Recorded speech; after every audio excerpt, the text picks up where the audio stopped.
بسم الله الرحمن الرحيم والصلاة والسلام على أشرف المرسلين سيدنا Muhammad وعلى آله وصحبه أجمعين. Mes chers étudiants, nous sommes toujours dans le chapitre 3 des séries numériques.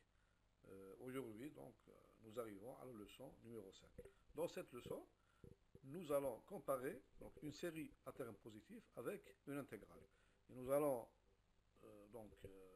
déduire la nature de notre série à partir de l'étude de cette intégrale. Donc on va voir si l'intégrale possède quelques propriétés, une propriété de limite, alors on va déduire quelle est la nature de notre série. Est-ce qu'elle est convergente ou bien elle est divergente. Voilà. Bon, donc je vous rappelle ce qu'on a fait dans le paragraphe numéro 4, dans la leçon numéro 4. Donc on a défini c'est quoi de série à terme positif de même nature. On a dit que deux séries, par exemple, on a une série de termes général UN et une série de termes général VN sont de même nature, si elles sont à la fois les deux convergentes ou bien à la fois les deux divergentes. Mais le problème c'est que comment étudier, comment par exemple peut-on conclure que nos deux séries sont de même nature. Eh bien, c'est le but du théorème. Ce théorème 3, il est très très important. Parce que ce théorème 3, il nous permet donc comment il faut faire pour étudier, pour conclure que deux séries sont de même nature. Pourquoi on étudie, pourquoi on veut démontrer que deux séries, par exemple, sont de même nature? C'est très simple. Supposons que vous avez une série de termes général UN à étudier. Vous voulez savoir si elle est convergente ou bien elle est divergente. Qu'est-ce qu'il suffit de faire?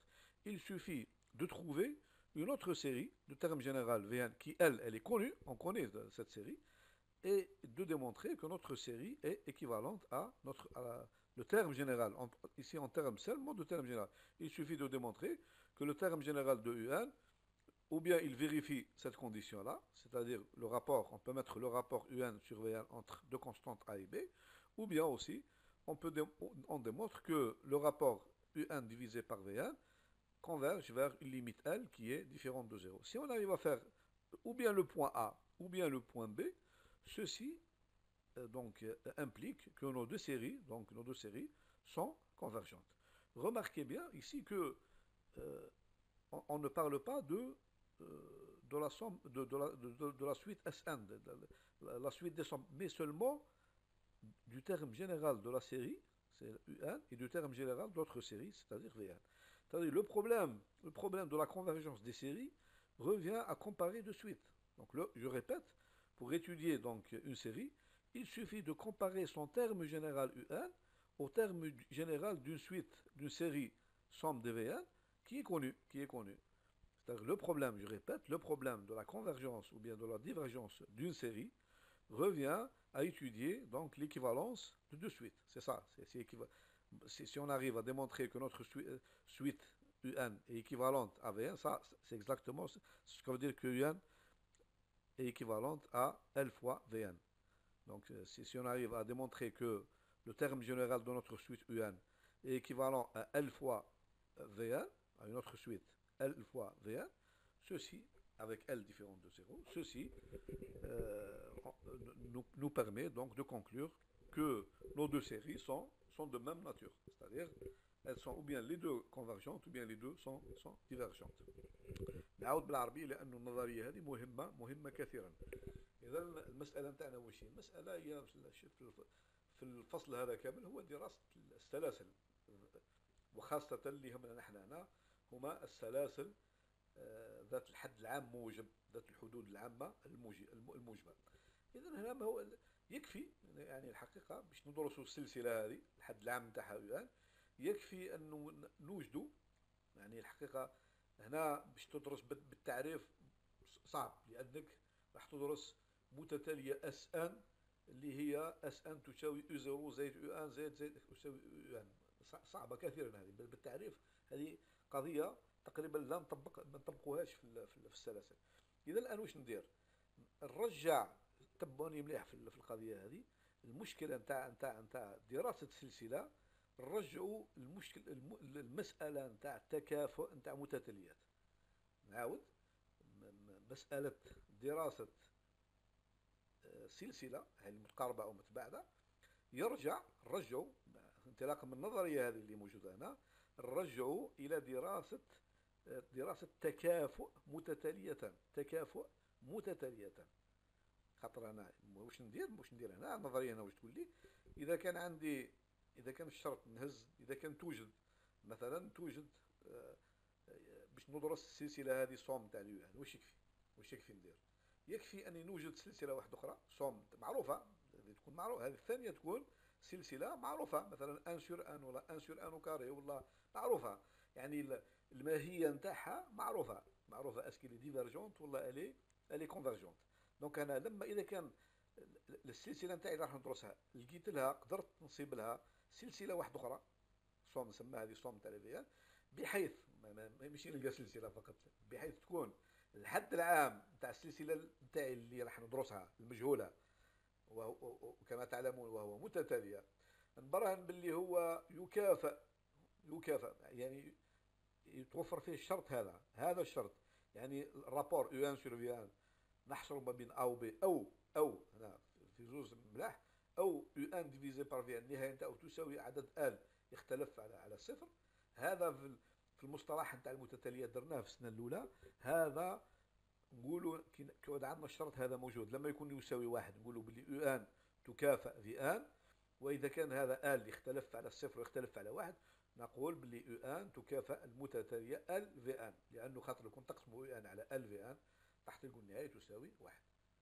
اذا لخصوا الكلام هذا كله بكلمتين: لدراسه سلسله صوم ذات حد موجب، ردوا بالكم، يكفي اني نبرهن انه المتتاليه يو ان نلقى لها متتاليه واحده اخرى في ان، بحيث يو ان تكون متكافئه مع ال فوا في ان. ال هذا هو عدد، دونك لازم تلقوا عدد كافوا في ان، ولا ابسط حاجه انك تبرهن باللي الرابور هذا الكسر هذا يو ان مقسوم على في ان، تبرهن اذا كان قدرت تبرهن باللي ليميت تاعو موجوده مختلفه تختلف على الصفر، فهذا هذا على حسب النظريه اللي برهناها المره اللي فاتت الحقيقه في الدرس الرابع، انه المتتاليه السلسلتين نتاعي هذه الصوم تاع فيان هما من نفس النوع.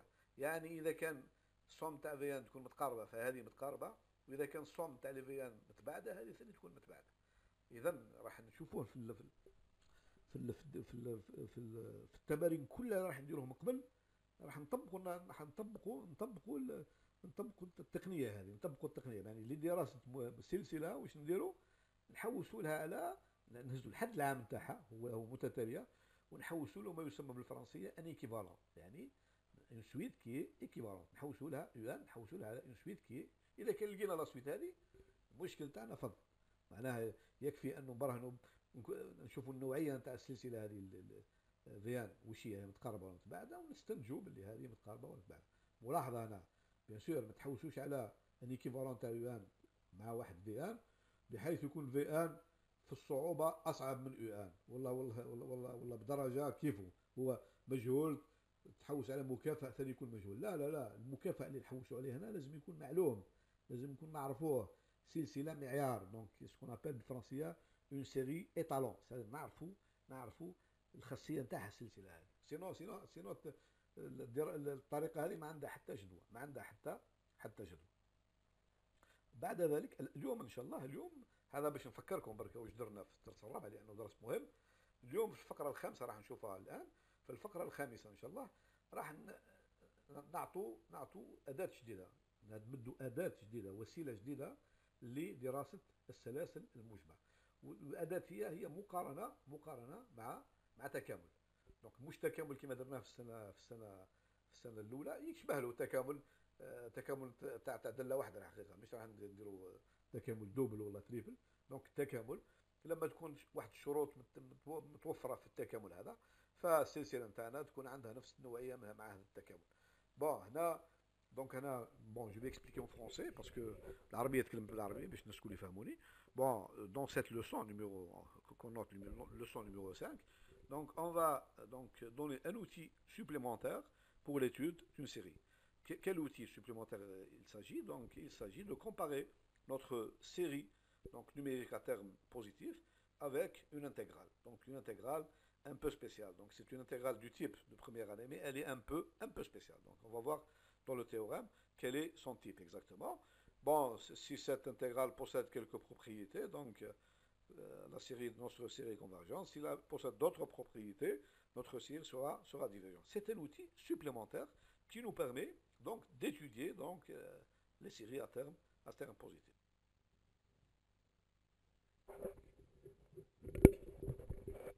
Voilà donc, nous allons voir maintenant donc, le théorème numéro 4. Ce théorème, donc quelles sont les hypothèses de ce théorème? Donc nous avons une fonction f, donc qui est définie sur l'intervalle 0 plus l'infini dans R. Bon, déjà, je peux donc, si par exemple, ou bien elle est définie dans un intervalle A plus l'infini ou A est strictement positif. Elle peut être définie dans 3, 5, 100, 1000 plus l'infini. L'essentiel, c'est l'intervalle d'origine, par exemple, bêta strictement positif, et plus l'infini, dans un intervalle qui est positif. Euh, dans R, à valeur dans R. Voilà, donc notre fonction. Quelles sont les hypothèses sur la fonction f? Elle doit être continue sur cet intervalle, ou bien l'intervalle a plus l'infini, positive, c'est-à-dire on a f de x est supérieur ou égal à 0, quel que soit x appartenant à cet intervalle, et elle doit être donc décroissante sur cet intervalle. Par exemple, la fonction 1 sur x. 1 sur x, c'est une fonction qui vérifie donc tous ces critères-là. Donc, pour 1 sur x, bon, je vais mettre ici, par exemple, 1 plus l'infini. 1 sur x, je vais mettre ici 1, ou bien n'importe quel bêta strictement positif. Donc, elle est continue, positive et décroissante sur cet intervalle. Et on considère la série, donc c'est une série particulière ici. C'est une série particulière. Notre série, donc, la série de terme général UN, UN égale f de n. UN est égal à, c'est-à-dire le terme général de la série, elle est définie par la fonction f. Elle est définie par la fonction f. n égale 0, 1, 2, etc. Ou bien, je peux commencer par n égale 2, ou bien 3, ou bien 10. Ça va pas influer. On a dit que la nature d'une série, donc les premiers termes de la série ne vont pas donc influer sur la nature de la série. C'est les convergentes ou divergentes. Donc ce ne sont pas les premiers termes qui vont influer donc, sur son caractère de convergence ou de divergence. Et maintenant, bon, vous voyez bien, puisque cette fonction f, elle est continue sur l'intervalle 0 plus l'infini, donc si je prends ici n'importe quel intervalle, bon, je vais le dessiner rapidement ici pour qu'on comprenne bien ici, voilà. Voilà, donc je dessine ici, pardon. Voilà.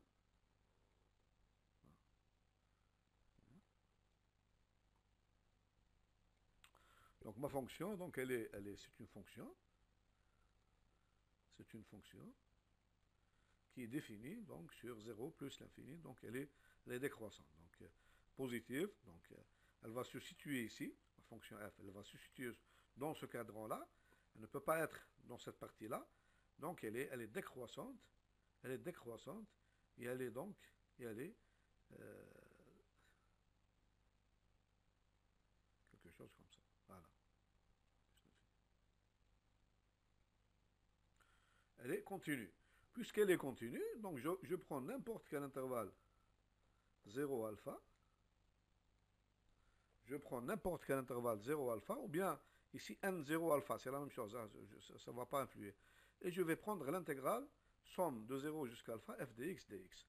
Donc ici, voilà. Voilà. Donc cette intégrale, bon, j'appelle, parce que ça va, cette intégrale, lorsque je calcule sa primitive, elle va dépendre de alpha. Donc c'est une fonction de alpha. C'est une fonction de alpha. Donc c'est la fonction phi de alpha. Donc géométriquement, qu'est-ce qu'elle représente? Elle représente donc cette surface-là. Voilà. La fonction phi alpha. La fonction phi de alpha, c'est cette surface-là. Par exemple, ici de 1, par exemple, si alpha égale 1, phi de 1 égale cette surface. Par exemple, si alpha est égal à 1, ici 1, phi de 1 sera cette surface. C'est un nombre. alpha égale 2, phi de 2 sera une autre surface, 3, etc. Donc c'est une fonction, phi de phi, c'est une fonction définie de 0 plus l'infini aussi dans R. C'est une fonction. C'est une fonction.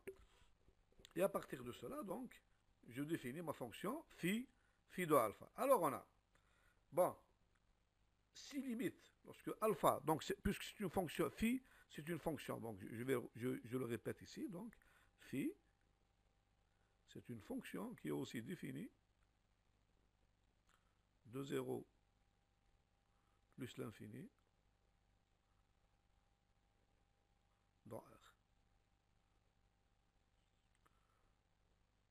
Ou bien aussi de, c'est pas grave, donc je peux prendre ici n0, ou bien à partir d'un nombre n0, n0 dans plus l'infini, de n0 vers plus l'infini. Donc c'est une fonction qui est définie de n0 vers, si n0 égale 0, c'est bien, sinon n0 peut être 100, 200, 3, 5, c'est pas important.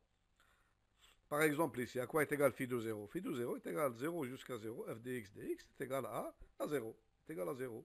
Phi de 1 est égal à 0 jusqu'à 1, f de x dx. Donc on l'a fait en première année, on a défini ce genre de fonctions. Ce sont des fonctions définies par une intégrale. Bon, donc puisque c'est une fonction qui est définie de 0 plus l'infini, donc il y a deux cas. On peut étudier sa limite lorsque alpha tend vers plus l'infini. Ou bien la limite de la fonction phi de alpha existe, ou bien, deuxième cas, elle n'existe pas. Si la limite existe, elle est finie, c'est-à-dire la limite de phi de alpha, lorsque alpha tend vers plus l'infini, est égale à un nombre L, alors dans ce cas, cette série, elle est convergente. Voilà. Si au contraire, la limite n'existe pas, alors la série est divergente. Donc la nature de la série somme de terme général UN qui est défini comme ça, il est de même nature que la fonction, c'est-à-dire il est de même nature que l'existence de la limite de la fonction phi de alpha lorsque alpha tend vers plus l'infini. On dit dans ce cas que l'intégrale est convergente. مصطلح هذا نعاودها بالعربيه النظريه هذه. دونك واش عندنا داله معرفه من صفر زائد من الى ار، داله هذه مستمره موجبه ومتناقصه. دونك نعرفوا السلسله هذه الصوم دو يو مع يو ان كيف معرفه، يعني معرفه بطريقه خاصه. يو ان تساوي اف دو ان، ان يساوي 0 ان اكسترا. ولا مش شرط نعرفوها من العناصر الاولى، ممكن ما تكزيستيش، ممكن اف دو 0 ما تكزيستيش، كيما باغ اكزومبل لا فونكسيون اف دو اكس ايكال 1 سور اكس. لما تعرف اف دو 0 ما تجيش تعرفها. دونك يكفي نكون معرفه من ان اكبر من ان 0، c'est-à-dire لا فونكسيون تاعنا تكون معرفه من ان انترفال ا فير بلس لانفيني افيك ا ستريكتومون بوزيتيف. ما يهمش الصغر ولا الكبر تاع ليسونسيال يكون اف تقدر تكون معرفه. نعاود هنا دونك او بيان من الانترفال، دونك هنا مثلا بيتا بلس لانفيني افيك بيتا هنا. الشرط الوحيد انه يكون اكبر من الصفر ستريكتومون، يكون صغير ولا كبير سي با امبورطون دون ار ايسي دون ار ما يهمش. راح كي ندرسوا لا كونفرجونس ما يهموش العناصر الاولى، نعرفها بالشكل هذا، ونعرف الداله في دو الفا بالشكل هذا 0 حتى الالفا اف دي اكس دي اكس. هذه الداله في ستون فونكسيون من فونكسيون دو الفا. شوفوا مليح، هاي هندسين واش تمثل عندي هذه لا فونكسيون اللي مصورها لكم، سي با لا فونكسيون في هذه اف، هذه لا فونكسيون الجراف تاع هذا سي الجراف تاع لا فونكسيون اف. انطلاقا من الجراف تاع لا فونكسيون اف، دونك الداله تكون ديكرواسونت وتكون مستمره وتكون موجبه، ثلاثه شروط على الداله نتاعي. دونك في الحاله هذه جو بو ديفيني اون اوتر فونكسيون سميتها في واش تمثل هنا هندسيا، واش تمثل؟ هي تمثل اذا كان فيكسيت الفا هنا نفيكسي الفا ما بين 0 بلس لانفيني، في دو الفا تمثل المساحه هذه اللي قدامكم هنا.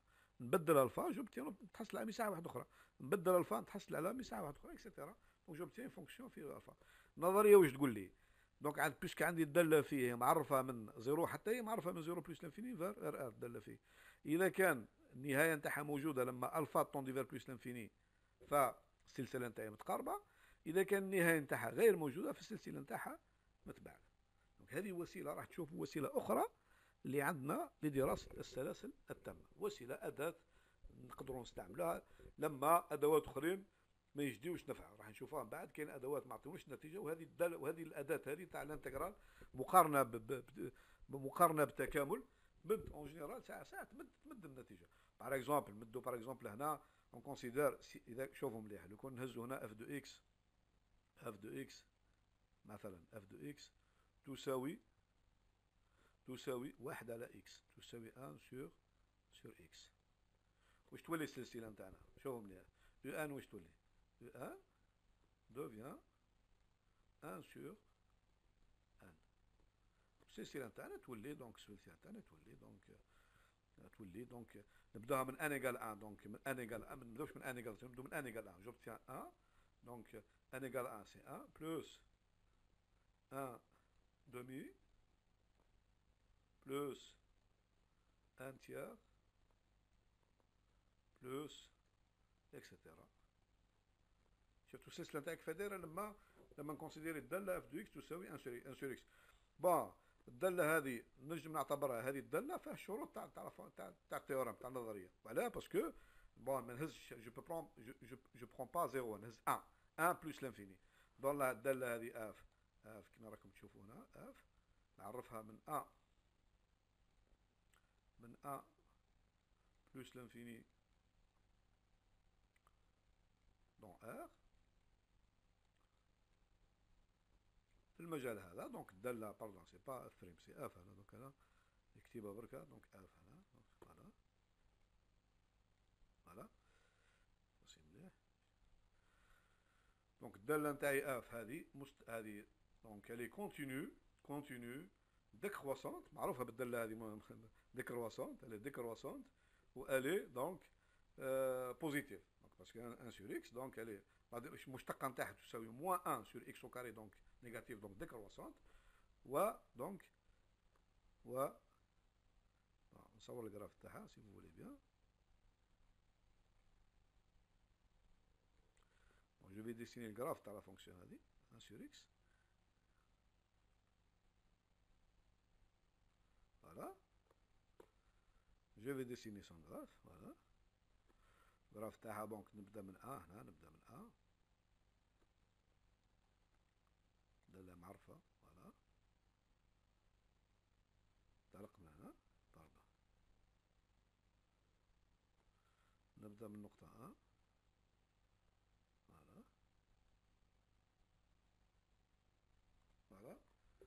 دونك الدالة نتاعي f de 1 égale 1. دونك هنا في النقطة هذه نصور لكم أنا الدالة f de x. دونك هنا f de 1 égale 1. Par exemple هنا 1. وعلى بالكم بلي الدالة هذه تعمل هكذا. فوالا. هنا سي با لا بين نعرفها هنا. بويسكو سي اون هيبربول تعمل هكذا وتروح. ونهز هنا هنا ابوبري هكذا هاك.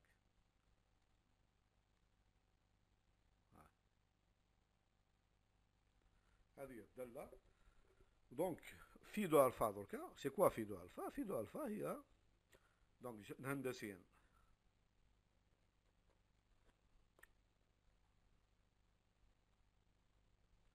في دو الفا برضه النحو هذه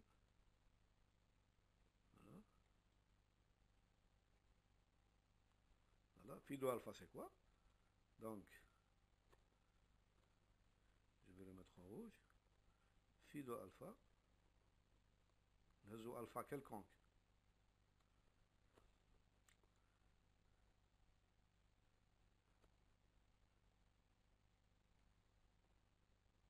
voilà نهزو الفا quelconque ما بين 1 plus l'infini في دو الفا donc c'est la surface هذه والعدد هذا هي تمثل لا سيرفاس هذه. فوالا نهز الفا واحد اخر جو برون ان اوتر الفا ندخل الفا واحد اخر هنا. فوالا لا ميم شوز دونك تولي المساحه هذه. نوبتيان توت سات سيرفاس. فوالا توت سات سيرفاس. Voilà, donc on peut calculer ici. Donc supposons نحبوا نكالكولو لا فونكسيون في دو الفا. في دو الفا دونك تعريف تاعها نلقاها راح نلقاها لا فونكسيون في دو الفا سي كوا ici. Je vais allez on arrive. Phi de alpha est égal à quoi? Phi de alpha donc est égal à donc l'intégrale entre 1, bon, je suppose que je suppose de 1 jusqu'à alpha, 1 sur x, 1 sur x, dx. Ceci est égal à quoi? À votre avis, donc ceci est égal à quoi? Donc c'est la primitive ta, alors je vais calculer, donc c'est la primitive de la fonction 1 sur x, c'est-à-dire logarithme népérien de x.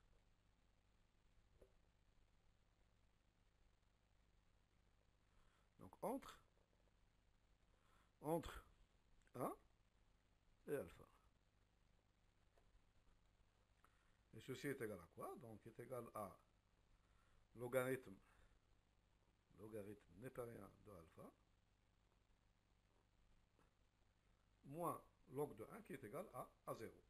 Donc notre fonction conclusion, phi de alpha est égal à la fonction log de alpha. Bien sûr, d'après ce théorème, limite, donc on a limite lorsque alpha tend vers l'infini plus l'infini est égal limite de log de alpha qui est égal à plus l'infini. D'après notre théorème ici, cette série est divergente, puisque la limite, d'après, c'est le point B. La limite n'existe pas, donc cette série est divergente. Et elle est divergente.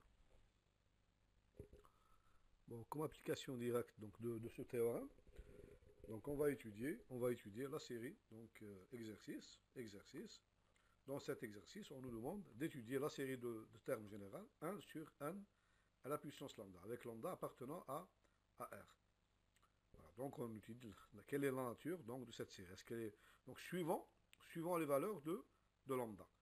Pour quelle valeur de lambda cette série est convergente et pour quelle valeur de lambda cette série est divergente. Bon, tout d'abord, remarquons que on a déjà étudié, on a donc on a ici un, donc on a un. Il faut bien voir que un ici est égal à 1 sur n à la puissance lambda. Voilà. Donc si lambda, pour lambda, donc c'est le cas particulier, lambda égale 1, donc un est égal à, donc vous remarquez bien que un est égal à 1 sur 1. Donc on a la série, somme cette série-là. Donc cette série, elle est, donc je viens de le démontrer, donc juste en la comparant avec l'intégrale de tout à l'heure, donc je viens juste de démontrer que cette série est divergente. Elle est divergente.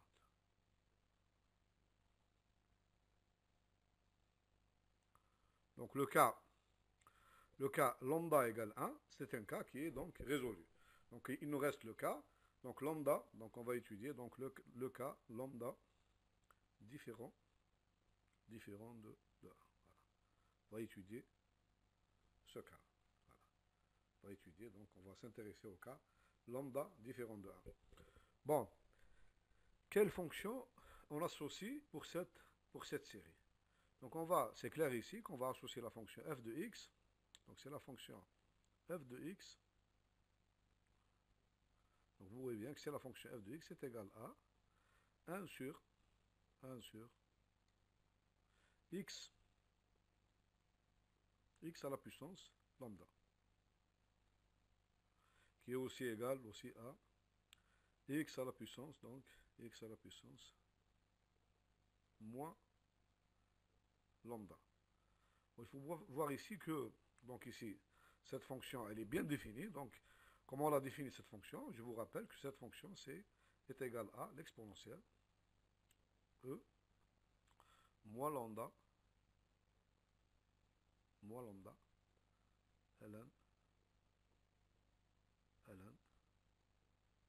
de x.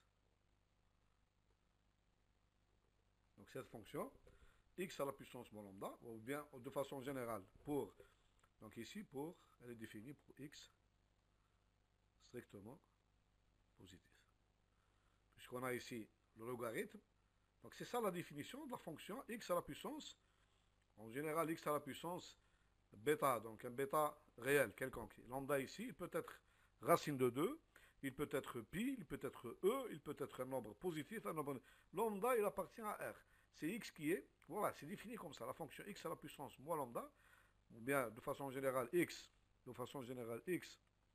à la puissance bêta. Ici, la variable, c'est x. Et bêta, c'est un paramètre qui est fixe. Bêta, il appartient à R, mais il est fixe.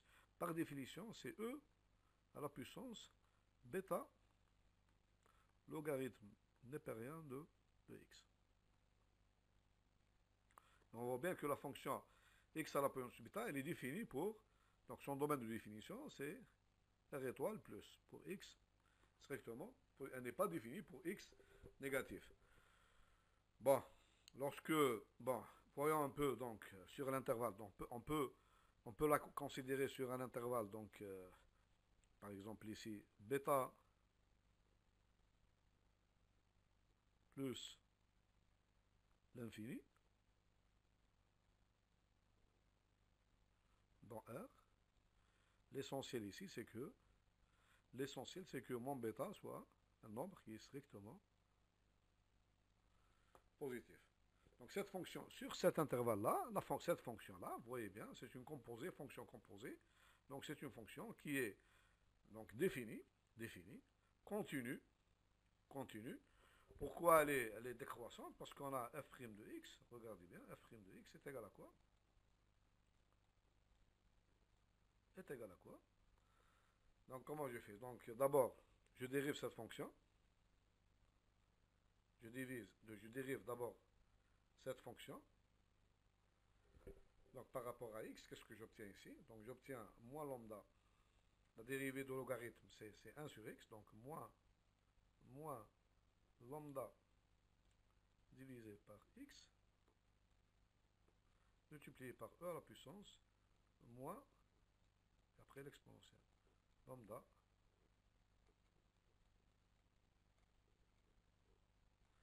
vous remarquez, donc ici, on remarque ici, si lambda donc, est strictement positif, puisque x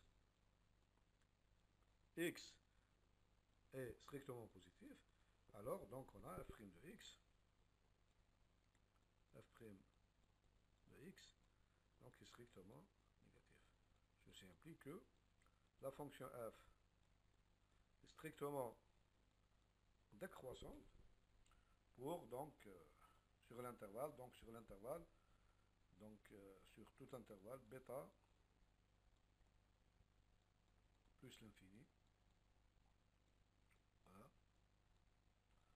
Bien sûr, avec lambda strictement. On va voir tout à l'heure, si lambda est inférieur à 0, qu'est-ce qui se passe? Voilà. Bon, on a donc ce premier résultat. Donc les hypothèses du théorème sont bien la continuité, la décroissance et la positivité. Bien sûr, la fonction elle est positive parce qu'elle est, donc bien sûr, ici on a f de x, bien sûr, f de x, c'est une fonction qui est supérieure ou égale à 0. Pourquoi? Parce que vous voyez bien ici que la fonction f de x, c'est la fonction, c'est l'exponentielle. L'exponentielle est toujours positive, quel que soit lambda et quel que soit x ici. Quel que soit lambda et quel que soit x. Bon, donc ceci nous permet donc d'appliquer le théorème qu'on a vu tout à l'heure. Donc je vais considérer la fonction phi de alpha. Bon, phi de alpha est égal à, bon, je vais prendre de 1 égale à 1, donc je vais prendre 1 égale, donc de l'intégrale de 1 jusqu'à alpha, la fonction donc, qui est égale donc x à la puissance moins lambda, c'est 1 sur x à la puissance dx. Donc c'est avec, bien sûr, on a dit que lambda est différent de 1. On a le cas lambda égale 1, on l'a étudié. Ceci est égal à quoi? Donc est égal à, donc, primitive de cette fonction, elle est facile. Donc, elle est égale à 1 sur moins lambda plus 1, x à la puissance moins lambda plus 1, voilà, entre 1 et alpha. Et ceci est égal, bien sûr, donc ceci est égal à quoi? Égal donc à donc, 1 sur moins alpha moins lambda plus 1. Donc je vais remplacer x ici par alpha. Alpha à la puissance moins lambda plus 1. Ça c'est la première quantité, moins le deuxième terme ici, donc c'est 1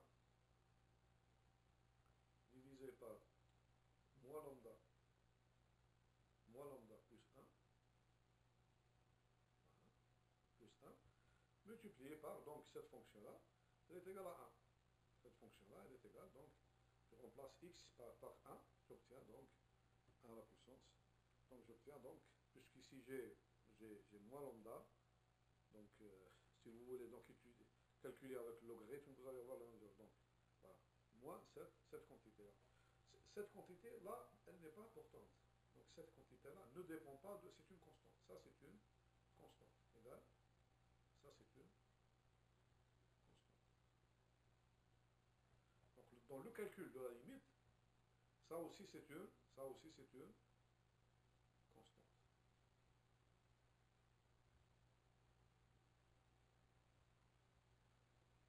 Constante, bien sûr, c'est une constante. Donc, et on a ici, lambda est différent de 1, donc je peux calculer cette quantité. Il n'y a pas de problème. Donc ça c'est une constante. Donc dans le calcul de la limite, pardon, donc dans le calcul de la limite de phi de alpha, donc l'existence ou la non-existence de la limite de phi alpha revient donc à calculer la limite. Donc je vais m'intéresser, donc tout le problème revient à calculer limite lorsque alpha tend vers plus l'infini de la fonction alpha à la puissance moins lambda plus 1. Voilà donc où se trouve donc la difficulté. Donc c'est cette limite, c'est cette limite-là, donc la limite de cette fonction qui va nous intéresser. Donc la variable c'est alpha. Il faut bien voir ici que la variable c'est alpha. Et bien avec ici, il faut le rappeler, donc lambda ici, lambda est différent de 1. Parce qu'on a calculé, on a étudié déjà le cas égal, lambda égale 1, on l'a étudié. Voilà, donc tout le problème, si cette limite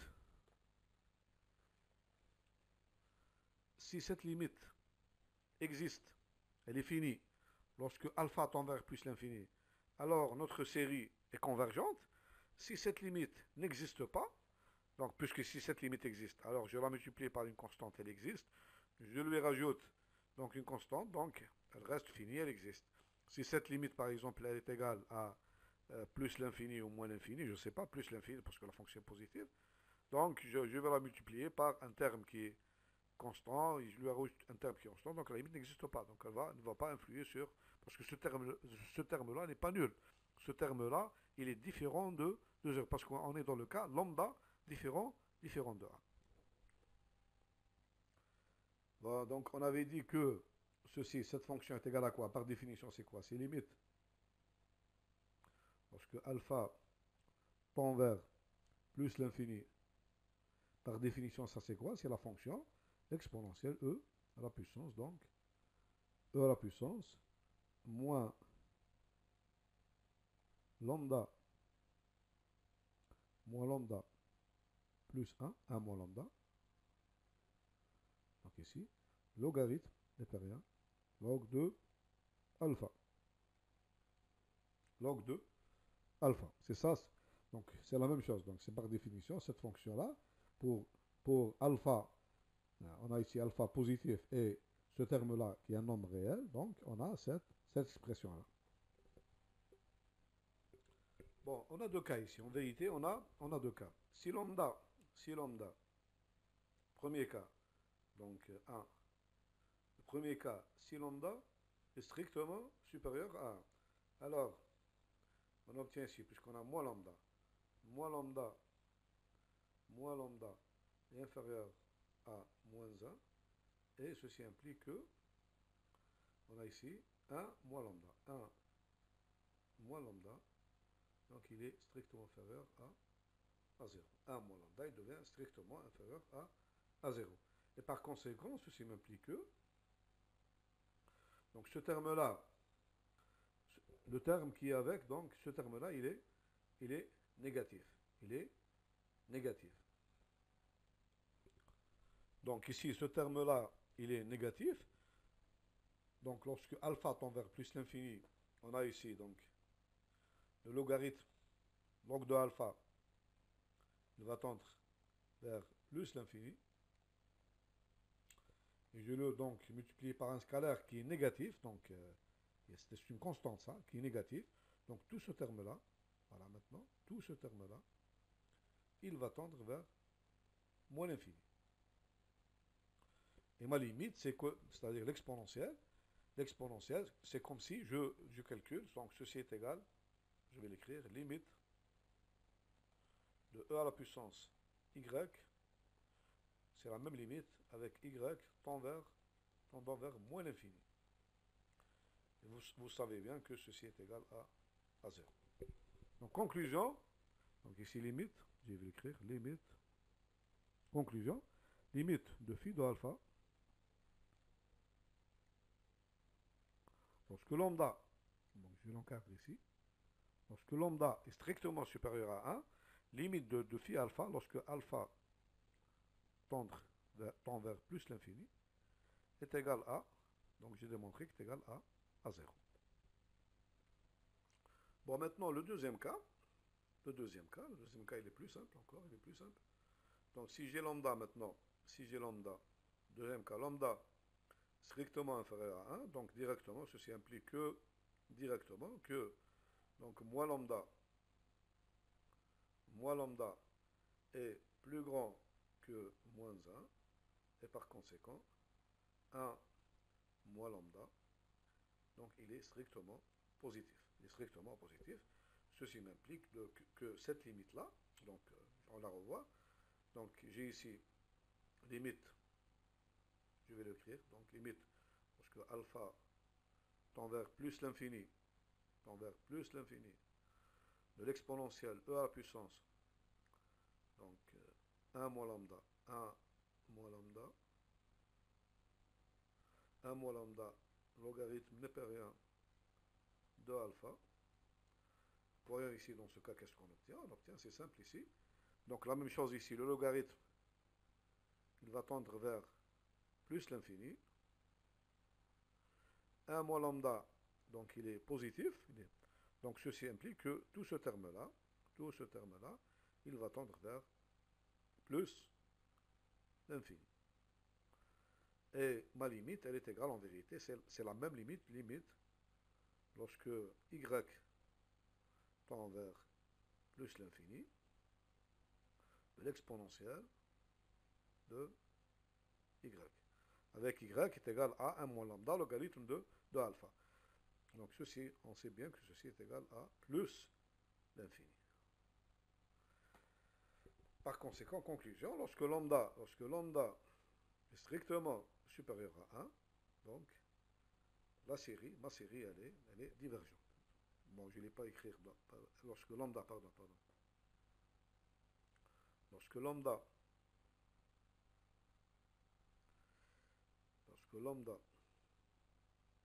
là je me suis trompé, donc, voilà.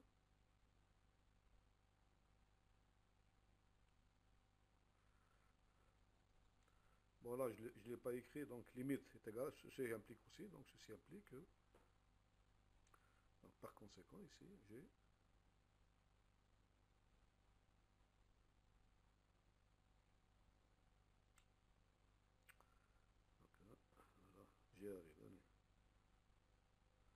la conclusion ici, que j'ai pas mis la conclusion ici, ceci implique que, ici, voilà, puisque la limite est égale à 0, elle existe, donc ma série, la série, UN, est convergente. Elle est convergente. Puisque la limite de phi de alpha, lorsque alpha tend vers plus l'infini, est égale à 0. Elle existe. Donc elle existe, elle est égale. Là, lorsque lambda est inférieur à 1, donc la limite est égale à plus l'infini. Par conséquent, ceci m'implique que la série sonne. Donc, la série, c'est celle-là, 1 sur n à la puissance lambda. Donc elle est divergente. Elle est divergente. La série est divergente. Dans le cas lambda égale 1, donc on l'a étudié avant, c'est 1 sur n, donc elle est aussi donc divergente, donc je vais écrire comme ça. Lambda inférieur ou égal à 1. Soit est égal à 1, soit donc il est strictement inférieur à 1. Voilà, donc j'obtiens ces deux résultats. Bon, ici, donc, on résume les résultats de cet exercice dans ce tableau-là. Donc, conclusion. Donc, la conclusion, qu'est-ce qu'on a? La conclusion, c'est que, voilà, la conclusion, pardon, conclusion. Si, donc, pardon, je vais effacer ce trait que j'ai écrit ici. C'était pas bien fait.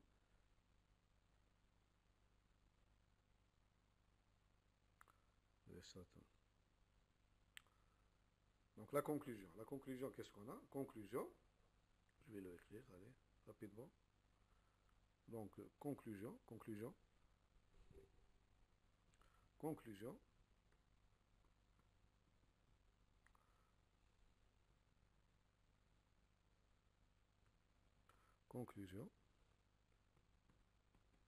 voilà, conclusion.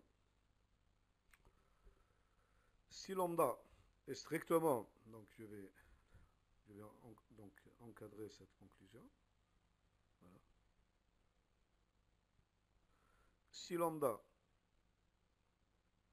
voilà, on appelle ça la série harmonique. On appelle ça 1 sur n à la puissance lambda.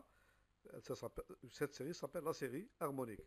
Si lambda est strictement supérieur à 1, alors la série de termes général 1 sur n lambda est convergente. Et si lambda est inférieur ou égal à 1, donc cette série, donc elle est divergente. Donc, par exemple, vous avez, ici par exemple, on a toutes les séries, par exemple, ici, on peut mettre, par exemple, lambda il est positif, c'est un nombre réel. Donc vous avez par exemple les séries 1 sur, par exemple là, 1 sur n2, les séries sont 1 sur n à la puissance 3, etc. Toutes ces séries-là rentrent dans ce cadre-là. Et dans ce cadre-là, vous avez aussi, par exemple, tous les lambda qui sont donc inférieurs à 1, ils sont ou bien négatifs, ou bien ils sont compris entre, même s'ils sont positifs, ils sont compris entre 0 et 1. Par exemple, 1 sur, par exemple, là, cette série-là, cette série, 1 sur, par exemple, racine carrée de n. Vous avez ici, lambda ici est égal à, vous avez ici lambda égale n demi. Bien racine cubique ou bien toutes les racines énièmes. Donc ici, donc elles sont, donc pour ces séries-là, elles sont divergentes. Donc on a vraiment une panoplie donc de séries qu'on connaît, donc la convergence ou bien la divergence. Voilà. Bon, remarque ici, une remarque importante, c'est que est-ce que dans cet exercice, on peut le résoudre? Bon, ici, est-ce que, bon, je vais effacer ça. Bon, je vais laisser ça. Est-ce que cet exercice, on peut le résoudre en utilisant la règle de D'Alembert? Est-ce qu'on peut, cet exercice-là, on peut le résoudre en utilisant la règle de D'Alembert? La règle de D'Alembert, c'est quoi? C'était donc, je vais l'écrire ici, donc c'est, on utilise une limite de UN plus 1 divisé par UN.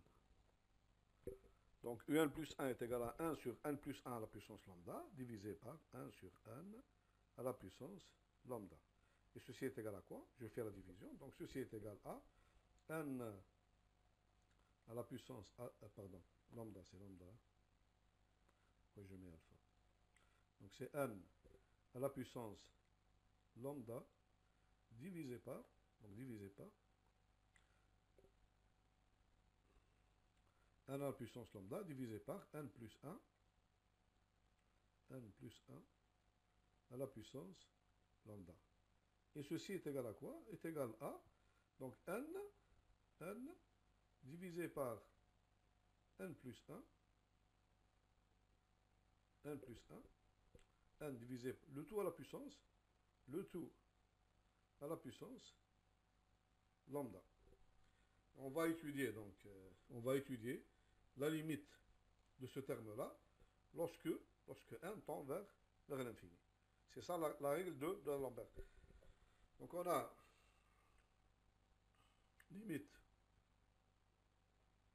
de un plus 1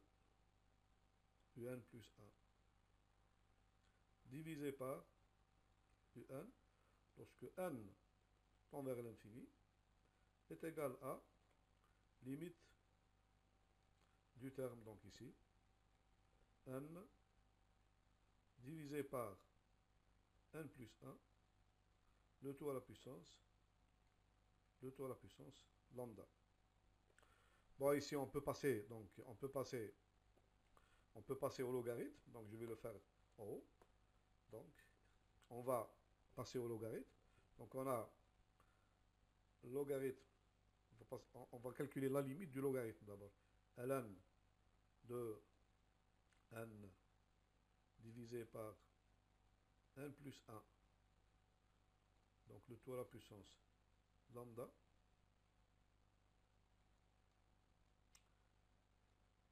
est égal à quoi ceci? Ceci est égal à, donc lambda fois, donc ln de n divisé par n plus 1. Et lorsque n tend vers l'infini, donc lorsque n tend vers l'infini, donc ce terme-là, il va tendre vers n divisé par n ici, donc c'est 1. La limite de ce terme-là, lorsque n tend vers l'infini, est égal à 1. Et donc, log de 1, c'est 0. Multiplié par une constante, ce sera 0. Donc ceci tend vers 0. Et par conséquent, lorsque je passe à l'exponentielle, donc j'obtiens un plus 1. Ça, c'est le logarithme. Donc un plus 1, un plus 1 divisé par un, ça va tendre vers, donc e à la puissance 0, qui est égal à 1. Donc ici, on a L, dans la règle de D'Alembert, L égale 1. L égale 1. L égale 1. L égale 1. Donc je vais bien l'écrire. Donc dans la règle de D'Alembert, vous avez ici L égale 1. L égale 1. On ne peut pas conclure. Donc la règle de D'Alembert ne nous permet pas de conclure est-ce que donc notre série donc est convergente. C'est pas lambda, je ne parle pas de lambda. Dans tous les cas ici, on obtient la limite est égale à L, la limite de la règle de D'Alembert, un plus 1 divisé par un. Donc puisque dans la règle de D'Alembert, pour conclure, il faut que L soit différente de 1. Si elle est positive, si elle est plus grande que 1, donc la série est divergente. Si elle est plus petite que 1, la série est convergente. Donc dans ce cas-là, je ne peux pas conclure. Donc la règle de D'Alembert ne nous permet pas d'étudier justement la série harmonique. Vous voyez bien que dans ce cas-là, c'est l'intégrale, donc la comparaison avec une intégrale qui nous a donné le résultat. Ce n'est pas la règle de D'Alembert. Voilà, donc ce sera tout pour cette fois. Donc la prochaine fois, Inch'Allah, on va faire que des exercices. Donc beaucoup d'exercices sur justement comment on applique de façon intelligente. Il faut donc faire beaucoup d'exercices. Comme ça, vous allez vous habituer donc à ces règles. Donc les règles qu'on a jusqu'à maintenant, je pense qu'elles sont. Il y a beaucoup de règles. Hein. Il y a beaucoup de règles de comparaison. Donc on peut parler de la règle de Rab, il y a la règle de Duhamel, il y a beaucoup de règles. On ne va pas toutes les faire. Donc ça nous suffit pour l'instant. Ça nous suffit. Donc comparaison, donc l'équivalence des séries, comparaison avec donc, une intégrale, comparaison avec... vous avez donc, puisque vous connaissez maintenant la nature de la série harmonique, donc si vous avez une série à étudier, vous pouvez la comparer avec la série harmonique. Si votre série, comme on l'a vu au théorème, donc un divisé par un sur n à la puissance lambda, par exemple, elle a une limite k qui est donc k donc différente de 0, donc on peut conclure la nature de notre série. Voilà.